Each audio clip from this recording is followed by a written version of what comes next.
السلام عليكم ورحمة الله وبركاته. الحمد لله رب العالمين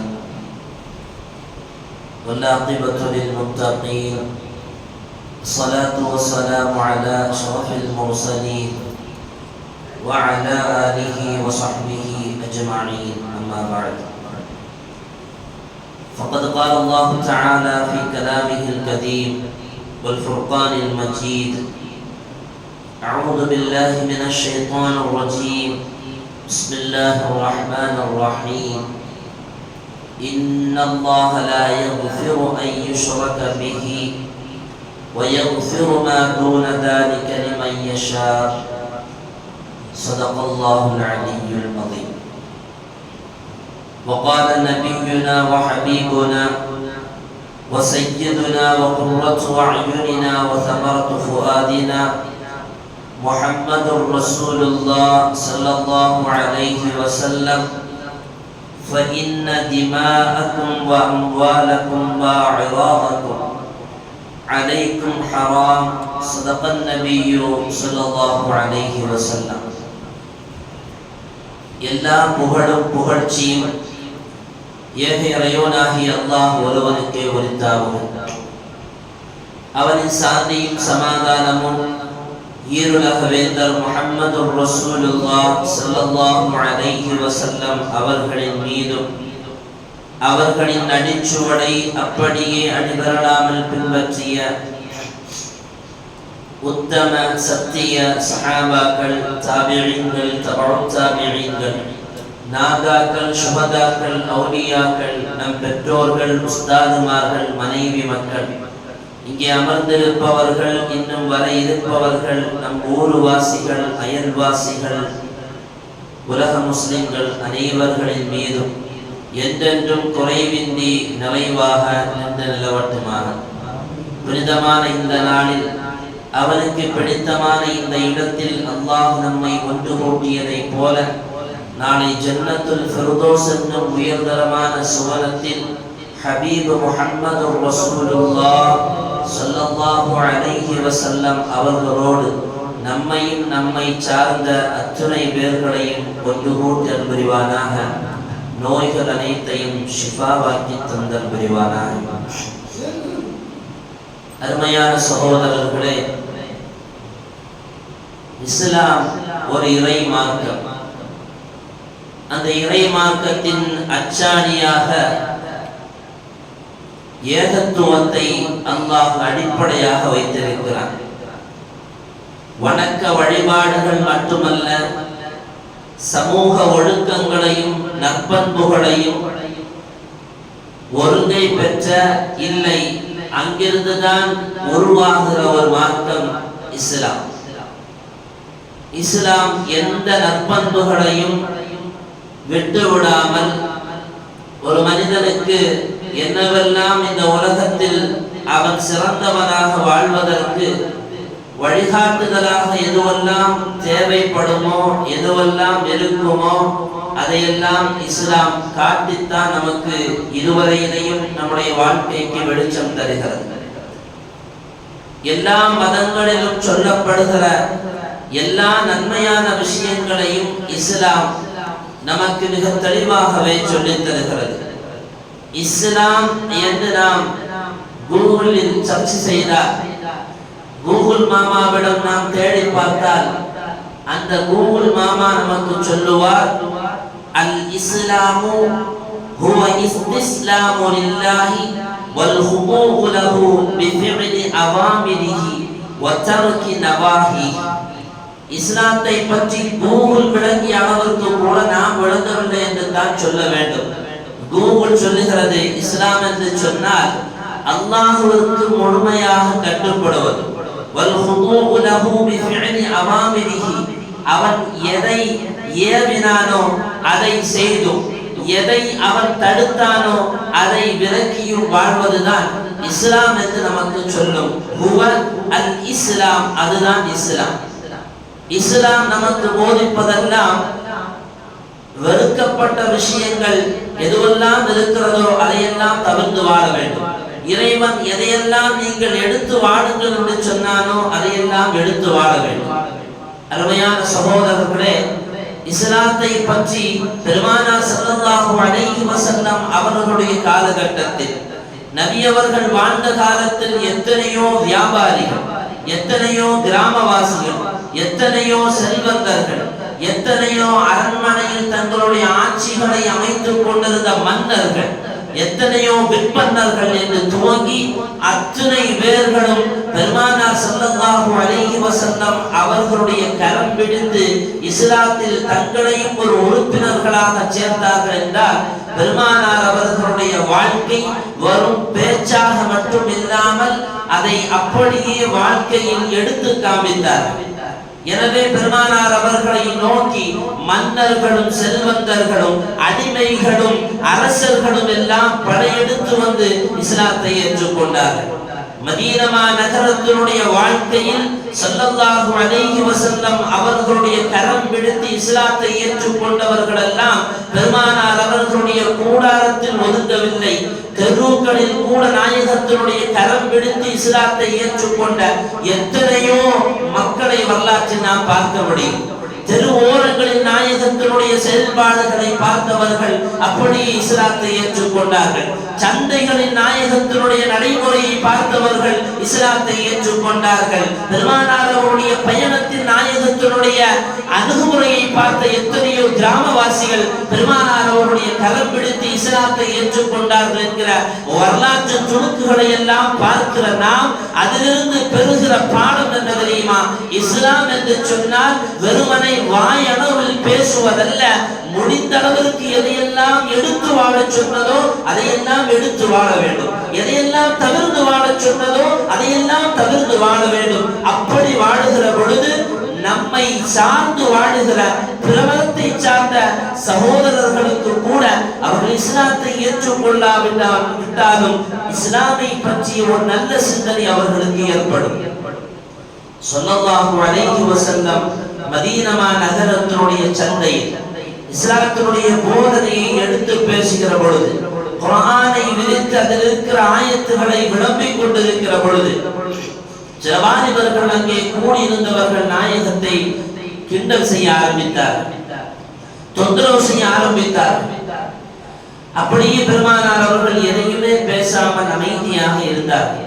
கொஞ்ச நேரமாக ஸல்லல்லாஹு அலைஹி வஸல்லம் அவர்களுக்கு தொந்தரவு கொடுத்த அந்த வாலிபர்கள் கலைந்து போனதற்கு பின்னால் ஆரம்பம் முதல் கடைசி வரையிலையும் அப்படியே அதை கண் எடுக்காமல் பார்த்து கொண்டிருந்த ஒரு கிராமவாசி, ஒரு கிராமத்தினுடைய தலைவர் அம்ரு இப்னு அபஸா என்பவர் ஸல்லல்லாஹு அலைஹி வஸல்லம் அவர்களின் பக்கத்தில் வருவார். நாயகத்தை பார்த்து கேட்பார், நீங்கள் யார்? மன் அன்த? நாயகம் சொல்லுவார்கள், அன நபியுன், நான் நபி என்று சொல்லுவார். திரும்ப அந்த அம்ரு இப்னு அபஸா அவர்கள் கேட்பார்கள், நபி என்றால் யார்? வமன் நபி, நபி என்றால் யார்? நாயகம் திரும்ப சொன்னார்கள், அர்ஸலனி அல்லாஹ், அல்லாஹ் அனுப்பியவர்கள் தான் நபிமார்கள். திரும்ப நாயகத்திடத்தில் அந்த அம்ரு இப்னு அபஸா அவர்கள் கேட்பார்கள், பி ஐயி ஷைஇன் அர்ஸலக, எந்த விஷயத்தை கொண்டு நீங்கள் அனுப்பப்பட்டிருக்கிறீர்கள்? நாயகம் சொல்லுவார்கள், அவருடைய உள்ளத்தை அப்படியே கவர்ந்திருக்கிற வார்த்தைகளை கொண்டு நாயகம் பேச ஆரம்பித்தார்கள். அர்ஸலனி அல்லாஹ் பிஸ்லத்தில் அர்ஹாம், குடும்ப உறவுகளை சேர்த்து வாழ்வதை, ஏவி வாழ்வதையும் அதை நடைமுறைப்படுத்துவதையும் கொண்டு அல்லாஹ் என்னை அனுப்பியிருக்கிறார். மக்கமா நகரத்துல ஒருத்தருக்கு ஒருத்தர் போட்டி. மதீனா நகரத்தினுடைய வீதிகளில் குடும்ப தகராறுகளை அப்படியே கவிதைகளாக புனைந்து சந்தைகளில் வந்து ஒரு குடும்பத்தை பற்றி இவனும், இவன் குடும்பத்தை பற்றி இன்னொருவரும் திட்டி தீர்ப்பதாக வளமையில் வைத்திருந்த அந்த மக்கள் சமூகத்தில் நாயகம் சொன்னார்கள், பிஸ்லத்தில் அர்ஹாம், குடும்ப உறவை பேணுவதை கொண்டு அல்லாஹ் என்னை அனுப்பியிருக்கிறார். பிறகு எதை கொண்டு அனுப்பியிருக்கிறான்? வகஸில் அவுசானி, இறைவனை மட்டுமே வணங்க வேண்டும், அவன் ஒருவன் தான் இறைவன் என்பதை ஏவுவதை கொண்டு என்னை அனுப்பியிருக்கிறான். வயுவஹிதல்லாஹ லா யுஷ்ரிக் பிஹி, அல்லாஹ்வுக்கு இணை வைக்க கூடாது, அவன் மட்டுமே தனித்தவன், அவனை மட்டுமே வணங்க வேண்டும் என்று அல்லாஹ் என்னை அனுப்பியிருக்கிறான். உடனே அந்த அம்ரு இப்னு அபஸா திரும்ப கேட்பார், ஃபமன் மஅக அலா ஹாதா, உங்க கூட இந்த விஷயத்துல ஒப்புக்கொண்டவர்கள் யார்? யாராவது இதை ஏற்றிருக்கிறார்களா? ஸல்லல்லாஹு அலைஹி வஸல்லம் அவர்கள் திரும்ப சொன்ன வார்த்தை, உலகத்தில் எல்லா சமுதாயத்தையும் சார்ந்த மக்கள் சிந்திக்க வேண்டிய ஒரு வார்த்தையை 2 வரி அல்ல, ஒற்றை வார்த்தையில் சொன்னார்கள். என்னோடு அடிமைகளும் இருக்கிறார்கள், பணக்காரர்களும் இருக்கிறார்கள். இந்த விஷயத்தில் என்னோடு கை கோர்த்தவர்கள் அடிமைகளும் உண்டு, பணக்காரர்களும் உண்டு என்று சொல்லி நாயகம் கை காமித்தது யாரை தெரியுமா? சய்யிதுனா வ காயிதுனா ஹஜ்ரத் அபூபக்கர் ரலியல்லாஹு அன்ஹு அவர்களை கை காமிக்கிறார்கள். செல்வந்தர் அபூபக்கர் என்னோடு உண்டு, பிலால் என்று சொல்லுகிற அடிமையாக இருந்தவர் என்னோடு இருக்கிறார், இந்த விஷயத்தில் என்னோடு அவர்கள் இணைந்திருக்கிறார்கள் என்று ஸல்லல்லாஹு அலைஹி வஸல்லம் அவரை பார்த்து சொல்லுவார்கள். பெருமானார் அவர்கள் சொன்னவுடன் திரும்ப அவர் கேட்பார், இஸ்லாம் என்னிடத்தில் என்ன எதிர்பார்க்கிறது? நீங்கள் சொன்னதெல்லாம் சரி, இஸ்லாம் என்ன எதிர்பார்க்கிறது? பெருமானார் அவர்கள் சொல்லுவார்கள், மற்றவர்களை திட்டாமலும் பிறருக்கு இடையூறு அளிக்காமலும் அடுத்தவர்களுடைய மரியாதையை பாதுகாப்பதும் அடுத்தவர்களுக்கு உபகாரம் செய்வதும் நற்செயலில் தொடர்ந்து பயணிப்பதையும் தான் இஸ்லாம் நமக்கு போதிக்கிறது என்று சொன்னவுடன் கன நேரம் கூட சிந்திக்காமல் அம்ரு இப்னு அபஸா அதுவரையிலும் அறிமுகம் இல்லாத முஹம்மதுர் ரசூலுல்லாஹ் ஸல்லல்லாஹு அலைஹி வஸல்லம் அவர்கள் கரம் பிடித்து சொன்னார், இன்னி முத்தபிஉக யா ரசூலல்லாஹ், நான் உங்களை பின்தொடர்கிறேன், உங்களை ஏற்றுக்கொள்கிறேன் என்று ஸல்லல்லாஹு அலைஹி வஸல்லம் அவர்களுடைய கரம் பிடித்து அம்ரு இப்னு அபஸா இஸ்லாத்தை ஏற்றுக்கொண்ட வரலாற்று செய்திகளை புகாரி போன்ற கிரந்தங்களில் பார்க்க முடிகிறது. அருமையான சகோதரர்களை, இஸ்லாம் பரப்ப வேண்டிய மார்க்கம் அல்ல, பார்ப்பவர்கள் வந்து சேர வேண்டிய மார்க்கம். நம்மை பார்ப்பவர்கள் இஸ்லாமியர்கள் இப்படித்தான் இருப்பார்கள், இஸ்லாம் என்று சொன்னால் இப்படித்தான் இருக்கும் என்று பார்ப்பவர்கள் வந்து சேருகிற மார்க்கம் தான் இஸ்லாம். மிக முக்கியமாக நாம் கவனத்தில் கொள்ள வேண்டிய ஒரு முக்கியமான தகவல் தெரியுமா? இஸ்லாம் சொல்லுகிற எல்லா நன்மையான விஷயங்களில் மிக முக்கியமாக சொல்லுகிற தகவல், பிறருக்கு நன்மையை ஏவுவது, பிறருக்கு நன்மையை செய்ய வேண்டும், அடுத்தவர்களுக்கு தொந்தரவு கொடுக்காமல் இருப்பதை இஸ்லாம் ரொம்ப மைனூட்டாகவே பேசுகிறது.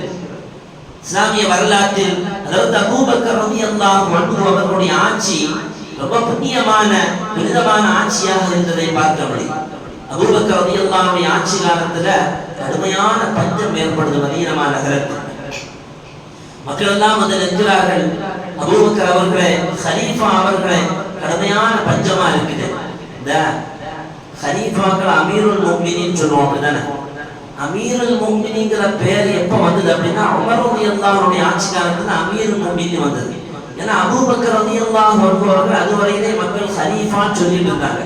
திரும்ப உமர் ரலியல்லாஹு அன்ஹுடைய ஆட்சி வந்தப்போ கலீஃபத்து ரசூலில்லாஹ் 2 தடவை கலீஃபா சொல்ற பேர் வார்த்தை வருதுன்னு சொல்லி அமீருல் முஃமினீன் என்கிற அந்த புழக்கத்தை உமர் ரலியல்லாஹு அன்ஹுடைய ஆட்சி காலத்தில் தான் துவங்குகிறது.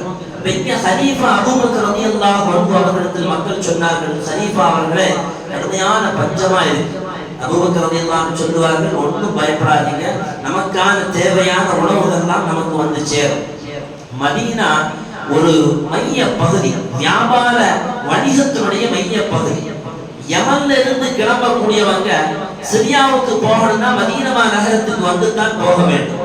எகிப்திலிருந்தும் சிரியாவிலிருந்தும் ஈராக்கு போன்ற பகுதிகளிலிருந்தும் அரபு தேசத்தினுடைய தெற்கு பகுதிகளிலிருந்து வருகிற எல்லா மக்களும் மதீனா நகரத்தில் வந்து ஒரு 2 நாள் தங்கி விட்டு தான் அங்கிருந்து புறப்படுவார்கள். எனவே மதீனாவில் பஞ்சமே இருக்காது. இன்னைக்கும் மதீனாவுக்கு போனவங்களுக்கு தெரியும், ஸல்லல்லாஹு அலைஹி வஸல்லம் அவங்களுடைய ரவுதாவுக்கு அப்படியே இந்த பக்கம் பார்த்தா ஒரு பெரிய கடை வீதியே இருக்கும், ஒரு பெரிய கடை வீதியே இருக்கும். ஏராளமான பொருட்களை குறைந்த விலையிலையும் நல்ல விலையிலையும் அங்கே பார்க்கலாம்.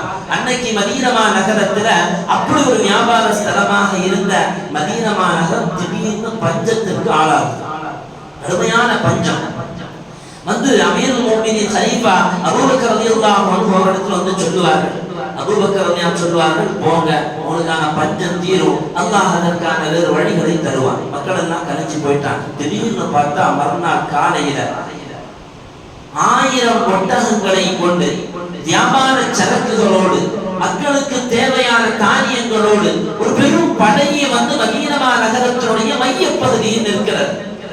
அப்படியே அந்த விஷயம் மதீனாவினுடைய ஓர சருகுகளில் எல்லாம் பாய்கிறது. இப்படி ஒரு வியாபார கூட்டம் இப்படி ஒரு தானியங்கள் எல்லாம் மதீனாவிற்கு வந்திருக்கிறது என்று சொன்னவுடன் மதீனாவுடைய ஓரங்களில் வியாபாரம் செய்திருந்த வியாபாரிகள் எல்லாம் மதீனாவுடைய மைய பகுதிக்கு வருகிறார்கள். யார் அந்த வியாபார சரக்குகளை கொண்டு வந்தவர்கள்? சையதுனா உஸ்மான் இப்னு அஃபான் ரலியல்லாஹு அன்ஹு அவர்கள். சிறந்த மக்களுக்கு உதவி செய்கிற குணம் படைத்ததில் ஹஸ்ரத் உஸ்மான் ரலியல்லாஹு அன்ஹு அவர்களை போல யாரையும் பார்க்க முடியாது. பெரிய வியாபார சரக்கோடு வந்தாங்க, வியாபாரிகள்லாம் வந்துட்டாங்க.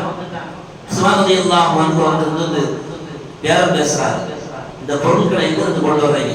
நான் சரியா இருந்து ரொம்ப விலை கொடுத்து வாங்கிட்டு வரேன், நியாயமான விலை தரமான பொருட்கள்.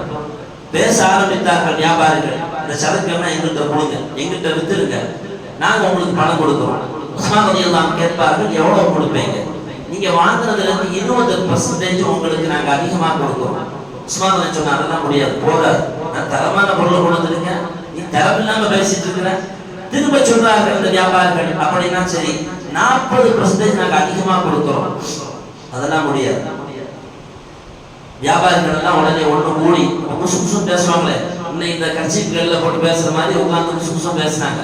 சரி உங்களுக்கு வேண்டாம் எங்களுக்கும் வேண்டாம், 50% உங்களுக்கு அதிகமா தரணும். அதற்கு உஸ்மான் ரலியல்லாஹு சொன்னார்கள், போதவே போதாது. அப்ப எவ்வளவுதான் எதிர்பார்க்கிறீங்க? எனக்கு 10 மடங்கு வேணும். எனக்கு நான் கொண்டு வந்திருக்கக்கூடிய சரக்குகளில் எனக்கு 10 மடங்கு வேண்டும் என்று சொன்னவுடன் அங்கே நின்று கொண்டிருந்த வியாபாரிகள் விருட்டன கலைய ஆரம்பித்தார்கள். அதெல்லாம் இந்த மதீனா சந்தையில இதெல்லாம் விலைக்கு போகாது, எங்களை விட நீங்க யார்கிட்ட வித்துருவீங்க பார்த்துடலாமே, மதீனால இருக்கிற எல்லா வியாபாரிகளும் வந்திருக்கிறோம், எங்கள்கிட்ட விட நீங்க வேற யார்கிட்ட வித்துருவீங்க பார்த்துருவோம்னு சொல்லிட்டு கலைந்து போக ஆரம்பித்தவர்களை ஹஜ்ரத் உஸ்மான் ரலியல்லாஹு அன்ஹு அவர்கள் சப்தமிட்டு அழைக்கிறார்கள், கொஞ்சம் நில்லுங்க அப்படின்னு சொல்லி அழைத்து விட்டு சொல்லுவார்கள். உஸ்மான் ரலியல்லாஹு அன்ஹு அவர்கள் அந்த சரக்குகளை அவர்களை அழைத்து கொண்டு போய் காமிக்கிறார்கள். உஸ்மான் ரலியல்லாஹுடைய வீட்டுக்கு பின்னால் இருக்கக்கூடிய ஒரு பெரிய மைதானம், அந்த மைதானத்தில் கண்ணை பறிக்கிற அளவிற்கு அதை பார்த்தால் நம்ப முடியாத அளவிற்கு சரக்குகளை உஸ்மான் ரலியல்லாஹு அன்ஹு அவர்கள் நிறைத்து வைத்திருக்கிறார்கள். பார்த்தவர்கள் மலர்ந்து போய் நிற்கிறார்கள்.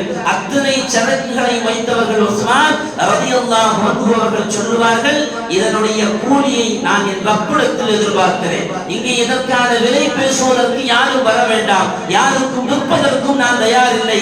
இதை இந்த மதீனா நகரத்தினுடைய வீதிகளில் இருக்கக்கூடிய மக்கள், இங்கே வாழுகிற மக்கள், பஞ்சத்தில் கஷ்டப்படுகிற மக்களுக்கு நான் இதை இலவசமாக கொடுப்பதற்காகவே சிரியாவிலிருந்து வாங்கி வந்தேன். மக்களை அழைத்தார்கள், அங்கே வந்த வியாபாரிகளுக்கும் கொடுத்தார்கள், எல்லா மக்களுக்கும் கொடுத்தார்கள். வரலாற்றில் எழுதுவார்கள், காலையில் துவங்கிய அந்த விநியோகம் மாலை சூரியன் மறைவதற்கு முன்னால் ஹஜ்ரத் உஸ்மான் ரலியல்லாஹு அன்ஹுடைய சரக்கு 1000 கொண்ட அந்த சரக்குகள் அங்கே அப்படியே விற்று தீர்ந்தது. விற்றது எங்கே?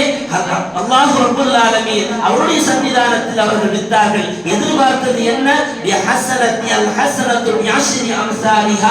ஒரு நன்மை செய்தால் 10 கூலியை ரப்பு தருவானே, அந்த வியாபாரியிடத்தில் ஹஜ்ரத் உஸ்மான் ரலியல்லாஹு அன்ஹு அவர்கள் விற்று தீர்ந்தார்கள். சந்தோஷமாக கலந்து சென்றார்கள். அபூபக்கர் ரலியல்லாஹு அன்ஹு அவர்கள் சொல்லுவார்கள், நான் சொன்னேன் அல்லவா, அல்லாஹ் உங்களை சும்மா விட மாட்டான், அல்லாஹ் உங்களுடைய தேவையை பூர்த்தி செய்வான் என்று நான் சொன்னேன் அல்லவா, உங்களுடைய தேவைகள் நிறைவேறியதா என்று ஹஜ்ரத் அபூபக்கர் ரலியல்லாஹு அன்ஹு அவர்கள் அந்த மக்களை பார்த்து கேட்பார்கள். அருமையான சகோதரர்களை, அடுத்தவர்களுக்கு உபகாரம் செய்வதை இஸ்லாம் மிக முக்கியமான அமலாக கருதுகிறது. ஸல்லல்லாஹு அலைஹி வஸல்லம் அவங்கள்ட்ட வந்துட்டு எத்தனையோ பேர்கள் இஸ்லாத்தை ஏற்றார், எத்தனையோ பேர்களுக்கு ஸல்லல்லாஹு அலைஹி வஸல்லம் அவர்கள் தஅவத்தை இலாஹி அல்லாஹ்வின் பக்கம் அழைப்பை கொடுத்தார். அவன் பாவியாக இருக்கட்டும், கொலை செய்தவனாக இருக்கட்டும், விபச்சாரம் செய்தவனாக இருக்கட்டும், மது அருந்தியவனாக இருக்கட்டும், திருடனாக இருக்கட்டும், குடும்ப சகோதரனை கொலை செய்தவனாக இருக்கட்டும், ஸல்லல்லாஹு அலைஹி வஸல்லம் அவர்கள் அவனுக்கு இஸ்லாத்துடைய அழைப்பை கொடுத்திருக்கிறார்கள். பெருமானார் ஸல்லல்லாஹு அலைஹி வஸல்லம் அவர்களுடைய சிறிய தந்தை ஹம்ஸத்துல் கர்ரார் ரலியல்லாஹு அன்ஹு அவர்கள், நமக்கெல்லாம் தெரியும், வீரம் செறிந்த சஹாபாக்களில் மிக முக்கியமான 2 பேர்களில் மிகவும் முக்கியமானவர்கள் ஹஜ்ரத் ஹம்ஸா ரலியல்லாஹு அன்ஹு அவர்கள். அவர்களை போல துணிவும் தைரியமும் இந்த உலகத்தில் யாரையும் பார்க்க முடியாது. ஹம்ஸா ரலியல்லாஹு அன்ஹு அவர்களை கொலை செய்த வஹ்ஷி ரலியல்லாஹு அன்ஹு அதற்கு பிறகு இஸ்லாத்தை ஏற்றுக்கொண்டார்கள். அவர்கள் இஸ்லாத்தை ஏற்றுக்கொண்ட வரலாறுகளை நாம் படித்து பார்த்தால் உண்மையில் ஒரு உள்ளம், முஃமினான உள்ளம், அது கரைந்து போய்விடும். ஸல்லல்லாஹு அலைஹி வஸல்லம் அவர்கள் வஹ்ஷிக்கு இஸ்லாத்தினுடைய அழைப்பை கொடுக்கிறார். வஹ்ஷி ஆச்சரியத்தோட பேசுறார், எனக்கா முஹம்மது இஸ்லாத்தினுடைய அழைப்பை தந்திருக்கிறார்? நான் கொலை செய்தவன் அல்லவா, நான் பாவம் செய்தவன் அல்லவா, அடுத்தவனுக்கு தொந்தரவு கொடுத்தவன் அல்லவா, எனக்கு அந்த மதத்தின் மார்க்கத்தில் எனக்கு மன்னிப்பு உண்டா, அந்த மார்க்கத்தை பொறுத்தவரையிலேயும் இதுவெல்லாம் தடுக்கப்பட்டது அல்லவா என்று வஹ்ஷி பெருமானார் அவர்கள் அனுப்பிய அந்த தூதருக்கு அவர் பேசி அனுப்பிய போது ஸல்லல்லாஹு அலைஹி வஸல்லம் அவர்கள் இந்த ஆயத்தை ஓதினார்கள், இல்லா மன் தாப வ அமல வ அமில ஸாலிஹன். ஒருவன் தன்னுடைய பாவத்திற்கு அவன் தண்டனை பெறுவான், ஆனால் அவர் தௌபா செய்து விட்டார், அல்லாஹ்வை நம்பி விட்டார், நல்ல அமல்களை செய்து விட்டார், அல்லாஹ் அவன் செய்த பாவங்களுக்கு பகரமாக நன்மைகளை அல்லாஹ் வழங்குகிறார். வகான அல்லாஹு கஃபூரர் ரஹீமா, அல்லாஹ் மிகவும் கிருபையாளன், மிகவும் மன்னிப்பவன் என்கிற ஆயத்தை ஸல்லல்லாஹு அலைஹி வஸல்லம் அவர்கள் ஓதி அந்த வஹ்ஷிக்கு அனுப்புறாங்க. திரும்ப போனார் அந்த தூதர். வஹ்ஷி சொல்றாரு, என்ன மன்னிப்பாங்களா, நான் பெரிய பாவி அல்லவா, திரும்ப சொல்றேன், ஒருபோதும் நான் ஏற்றுக்கொள்ள மாட்டேன் என்று வஹ்ஷி அந்த ஆயத்தை ஓதியதற்கு பிறகு பேசுகிறார். திரும்ப அவர் ஸல்லல்லாஹு அலைஹி வஸல்லம் அவரிடத்தில் வருவார். நாயகம் சொல்வார்கள், இன்னல்லாஹ லா யக்ஃபிரு அன் யுஷ்ரக பிஹி வ யக்ஃபிரு மா தூன தாலிக். அல்லாஹ் இணை வைப்பை தவிர வேறு எல்லா விஷயங்களையும் அவர் நாடினால் மன்னிப்பார். இவர் திரும்ப போய் அந்த தூதர் ஸல்லல்லாஹு அலைஹி வஸல்லம் அவர்கிட்ட போய் வஹ்ஷிட்ட போய் ஆயத்தை ஓதுறார். வஹ்ஷி கேட்பார், அல்லாஹ் நாடினால் தான் மன்னிப்பானா, அப்ப அவன் நாடாம இருந்தா என்ன மன்னிக்க மாட்டானா என்று அந்த வஹ்ஷி திரும்ப பேசுவார். திரும்ப அந்த தூதர் ஸல்லல்லாஹு அலைஹி வஸல்லம் அவரிடத்தில் வருவார்கள். பெருமானார் ஸல்லல்லாஹு அலைஹி வஸல்லம் அவர்கள் நீண்ட ஆயத்தை ஓதுவார்கள். அது வஹ்ஷிக்காக வேண்டி மட்டுமல்ல ஓதிய ஆயத்து, ஒட்டுமொத்த சமூகத்தையும் வஹ்ஷியின் மூலமாக பெருமானார் அவர்கள் பார்த்து ஓதிய ஆயத்து. குல், நபியே நீங்கள் சொல்லுங்கள், யா இபாதியல்லதீன அஸ்ரஃபு அலா அன்ஃபுஸிஹிம், தங்களுக்கு தாங்களே தீங்கிழைத்த என்னுடைய அடிமைகளே, லா தக்னது மின் ரஹ்மத்தில்லாஹ், அல்லாஹ்வுடைய ரஹ்மத்திலிருந்து நீங்கள் ஒருபோதும் நிராசையாக வேண்டாம். இன்னல்லாஹ யக்ஃபிரு ذنوب ஜமீஆ, அனைத்து பாவங்களையும் மன்னிப்பவன் அல்லாஹ், அவனை நீங்கள் பற்றி பிடித்துக் கொள்ளுங்கள் என்று ஓதிவிட்டு நாயகம் சொல்லுவார்கள், வனீபு இலா ரப்பிக்கும், உங்களுடைய ரப்பிடத்தில் நீங்கள் திரும்புங்கள், வஸ்லமு லஹு, அவனுக்கு கட்டுப்படுங்கள், உங்களுக்கான தண்டனை உங்களுக்கு வருவதற்கு முன்னாலேயே நீங்கள் அல்லாஹ்வுக்கு கட்டுப்பட்டு அவன் பக்கமே மீளுங்கள் என்ற அர்த்தத்தை பொதிந்த ஆயத்தை அந்த தூதுவருக்கு ஸல்லல்லாஹு அலைஹி வஸல்லம் அவர்கள் சொல்ல அவர் போய் அங்கே ஓதிய போது அதுவரையிலையும் திமிராக அல்லது அதுவரையிலையும் நமக்கு வாய்ப்பு, நமக்கு மன்னிப்பு கிடைக்குமா என்று யோசித்துக் கொண்டிருந்த வஹ்ஷி ஸல்லல்லாஹு அலைஹி வஸல்லம் அவர்களுடைய கரத்தை பிடித்து இஸ்லாத்தை ஏற்கிறார். நினைத்திருந்தால் பெருமானார் ஸல்லல்லாஹு அலைஹி வஸல்லம் அவருடைய சிறிய தந்தை ஹம்ஸா ரலியல்லாஹு அன்ஹு அவர்களை கொலை செய்தவர் அல்லாஹ்விடத்தில் கரம் உயர்த்தி அவருக்கான தண்டனையை நீ கொடு என்று சொல்லியிருக்கிறார். ஆனால் பெருமானார் ஸல்லல்லாஹு அலைஹி வஸல்லம் அவர்கள் அவர் தப்பு செய்திருந்தாலும் அவரை மன்னிக்க வேண்டும் என்ற குணம் படைத்த பெருமானார் அவர்கள் அவருக்கான இஸ்லாத்துடைய அழைப்பை கொடுத்தார். அருமையான சகோதரர்களை, யாரையும் விசாரப்படுத்துவதற்கும் யாரையும் கேவலப்படுத்துவதற்கும் யாருடைய மானத்தினையும் பங்கம் விளைவிப்பதற்கும் இஸ்லாம் ஒருபோதும் நமக்கு அனுமதி தரவில்லை. சந்தர்ப்பம் அமைகிற வரையிலையும் தான் எல்லோரும் நல்லவர்கள், சந்தர்ப்பம் அமைந்தால் அவனும் பாவிதான். பெருமானார் அவர்கள் ஹஜ்ஜத்துல் விதாவில் ஹஜ்ஜினுடைய கடைசி நேரத்தில் உலக மக்களை பார்த்து பெருமானார் அவர்கள் பேசிய ஒரு வார்த்தை, ஃபைன்ன திமாஅக்கும், உங்களுடைய உயிர்களும், வ அம்வாலக்கும், உங்களுடைய பொருள்களும், வ அராலக்கும், உங்களுடைய மானமும், வ அலைக்கும் ஹராம், உங்கள் மீது புனிதமானது. அடுத்தவர்களுடைய மானத்தை நீங்கள் கலங்கப்படுத்தாதீர்கள், அடுத்தவர்களுடைய பொருட்களை நீங்கள் சேதப்படுத்தாதீர்கள், அடுத்தவர்களுடைய உயிருக்கு ஆபத்தை ஏற்படுத்தாதீர்கள், கண்ணியமாக கருதுங்கள். எப்படி உங்களுடைய உயிருக்கும் மானத்திற்கும் பொருளுக்கும் மதிப்பை கொடுக்கிறீர்களோ அதே மதிப்பை அடுத்தவர்களுக்கும் நீங்கள் கொடுக்க வேண்டும். அடுத்தவன் பாவம் செய்தான் என்பதற்காக வேண்டி நாம் சுத்தமானவர்கள் என்ற எண்ணத்திலோ என்னவோ தெரியவில்லை, அடுத்தவனை சீரழிப்பது, அவன் மானத்தை இல்லாமல் ஆக்குவது ஒருபோது மார்க்கத்தில் அனுமதி இல்லை. அப்படி ஒருவேளை நாம் அப்படி ஒரு காரியத்தை கையில் எடுத்தால் மன் லஹிக லுஹிக, சிரிப்பவன் சிரிக்கப்படுவான், மன் லரிப மன் லரப லுரிப, அடிக்கவன் அடிக்கப்படுவான், மன் நஸர நுஸிர, உதவி செய்பவன் உதவி செய்யப்படுவான் என்பதை போல நாம் அடுத்தவனுடைய மானத்தில் கை வைத்திருந்தால் அல்லாஹ் நம்மை சும்மா விட மாட்டான். டமாஸ்கஸ் நகரத்திலே சந்தை வீதியிலே பெருமானார் ஸல்லல்லாஹு அலைஹி வஸல்லம் அவருடைய காலகட்டத்தில் வாழ்ந்த அபூ தர்தா ரலியல்லாஹு அன்ஹு வாழுகிற காலகட்டத்தில் ஒருவரை மக்கள் எல்லாம் சூழ்ந்து அந்த டமாஸ்கஸ் நகரத்துடைய சந்தையில் அடித்துக் கொண்டிருக்கிறார்கள். லா தத்ருகுஹு வதரிபுஹு, அவனை விட வேண்டாம், அவனை அடித்து நொறுக்குங்கள் என்று மக்கள் பேசி ஒருவரை அடித்துக் கொண்டிருந்த போது அபூ தர்தா ரலியல்லாஹு அன்ஹு அவர்கள் இடையில் வருகிறார்கள். முத்துருக்கு அவனை விடுங்கள், எதற்கு அடிக்கிறீர்கள் என்று பேசிய போது சூழ்ந்திருந்த மக்கள் சொன்னார்கள், அவன் செய்த பாவம் என்ன தெரியுமா? அவன் செய்த பாவம் என்ன தெரியுமா? களவு நடத்தியிருக்கிறான், அடுத்தவனுடைய பொருளை அவன் அபகரித்திருக்கிறான், எப்படி அவனை விட சொல்லுகிறீர்கள் என்ற போது அவர்கள் வந்த அந்த கூட்டத்தை பார்த்து சொல்லுவார்கள், நீங்கள் ஒன்றும் உத்தமர்கள் இல்லையே, எல்லோரும் பாவம் செய்பவர்கள் தான், அல்லாஹ் தான் மன்னிப்பவன், யாரையும் விசாரப்படுத்துவதற்கும் யாரையும் அடித்து நோக்குவதற்கும் நமக்கு அனுமதி இல்லை, எனவே நீங்கள் கொடுத்த தண்டனை அவனுக்கு போதுமானது, அவனை விட்டு விடுங்கள் என்ற போது திரும்ப அந்த மக்கள் கூட்டம் அவர்களை பார்த்து உரத்த குரலில் கேட்டார்கள், உங்களுக்கு அவன் செய்த பாவம், அவன் மீது உங்களுக்கு வெறுப்பு வரவில்லையா? அந்த பாவிக்கு மேல உங்களுக்கு வெறுப்பு வரலையா? அபூ தர்தா ரலியல்லாஹு அன்ஹு சொல்லுவார்கள், அவன் மேல எனக்கு வெறுப்பு வரல, அவன் செஞ்ச பாவத்துக்கு மேலதான் எனக்கு வெறுப்பு.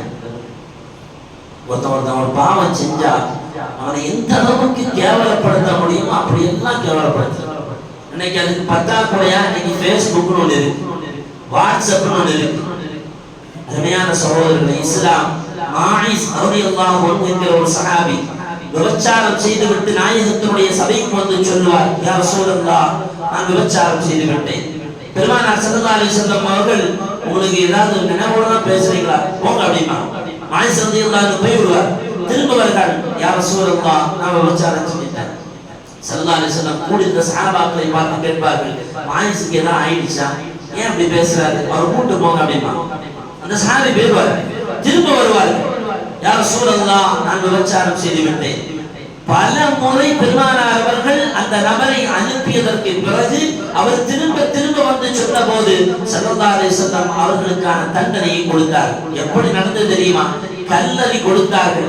மாயிஸ் மதீனா நகரத்து வீதியில் கல்லறியினுடைய தாக்கம் தாங்க முடியாமல் ஓடி தப்பிப்பதற்காக வேண்டி ஓடிய போது துரத்தி கல்லறிந்து அவர் கொல்லப்பட்டார். நாயகம் பேசிய வார்த்தை என்ன தெரியுமா? மாயிஸ் ஓடி போது அவர் விட்டிருக்கலாமே, அவர் ஓடினாரா இல்லையா கல்லறிப்பட்டு, அப்ப நீங்க விட்டு இருக்கலாமே என்று ஸல்லல்லாஹு அலைஹி வஸல்லம் அவர்கள் மதீனா நகரத்து மக்களை பார்த்து பேசுவார்கள். ஒரு பாவம் செய்தால் இஸ்லாம் எப்படி சொல்லுகிறதோ அப்படி தண்டிக்க வேண்டும். தனியெடுத்தவரெல்லாம் வேட்டைக்காரன் என்பதை போல அவரை கேவலப்படுத்துவதற்கும் அவரை அம்பலப்படுத்துவதற்கும் அவருக்கும் ஒரு குடும்பம் இருக்கிற யோசனை நமக்கு வேண்டும், அவருக்கு பிள்ளைகள் இருக்கிற யோசனை நமக்கு வேண்டும், அவனும் ஒரு கண்ணியமானவன் தான் என்கிற சிந்தனை நமக்கு வேண்டும். ஒருவேளை அவன் அல்லாஹ்வுடைய அரிசியை தட்டுகிற அளவிற்கு அவன் சுஜூதில் இருந்தோ முசல்லாவில் இருந்தோ என் ரப்பே நான் பாவம் செய்து விட்டேன் என்று ஏங்கி தவித்தால் அந்த ரப்பு மன்னிப்பான் அல்லவா? அவன் மன்னித்து விட்டால் நாம் அவனை தண்டித்ததற்கான தண்டனை நம்மை விட்டு எப்படி விலகிப்போம்? எனவே அருமையான சகோதரர்களே, ஒருவர் பாவம் செய்தால் அவனை சமூகத்திற்கு முன்னால் கேவலப்படுத்துவதற்கும் அவனை வாட்ஸ்அப் பேஸ்புக் போன்ற தளங்களில் அவனை கேவலப்படுத்துவதற்கோ இஸ்லாம் நமக்கு ஒருபோதும் வழிகாட்டவில்லை. இஸ்லாம் எப்படி சொல்லுகிறதோ அப்படித்தான் நாம் தண்டனையை நிறைவேற்ற வேண்டும் என்பதை ஆழமாக பதிய வேண்டும். இது போன்ற தவறான விஷயங்களில் நாமையால் ஈடுபட்டக்கூடாது. நான் நன்மை செய்ய போறேன், தப்பு செஞ்சுட்டான், அதனால நான் தண்டிக்க போறேன் என்று சொல்லி நாம யாருடைய எதிரே போய் விடுதரக்கூடாது.